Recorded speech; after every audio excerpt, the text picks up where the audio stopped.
2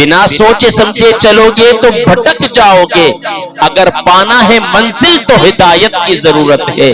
پھر آخر میں کہنے لگے تیرے دل میں موجزن ہے محبت آج بھی دولت کی، تیرے دل میں ہے موجزن محبت آج بھی دولت کی، تیرا دل ہے خوب میلا تجھے طہارت کی ضرورت ہے، تیرا دل ہے خوب میلا تجھے طہارت کی ضرورت ہے۔ جب میں اور آپ نماز پڑھیں گے، نماز میں اللہ کے حضور کھڑے ہو گئے، دل میں آیا کہ فلانے کو چیک دینا ہے، بینک بھی جانا ہے، روٹی بھی کھانی ہے، تو پھر یہ نماز اللہ کی بارگاہ میں قبول، مجھے بولو قبول نہیں ہوتی۔ پھر ہم اور آپ گلہ کرتے ہیں کیا کہ میں نمازیں بھی پڑھتا ہوں، درود پاک بھی پڑھتا ہوں، استغفار بھی پڑھتا ہوں، سب کچھ کرتا ہوں، حالات نہیں بدلتے۔ کبھی آپ نے سوچا کہ جو نماز آپ نے پڑھی اس کے اندر خشوع اور خضوع تھا؟ ہمارا تو نماز کے اندر اور بیت الخلاء کے اندر ایسی سوچیں آتی ہیں کہ کسی اور مقام پر وہ سوچیں آتی ہی نہیں ہیں۔ تو ایسا نہ کریں، اللہ نے مال اور دولت سے نوازا، اللہ کی راہ میں بھی دیں، اپنے اہل و عیال پر بھی خرچ کریں۔ یاد رکھیں اپنے اہل و عیال پر خرچ کرنا بہترین صدقہ ہے۔ کیا ہے؟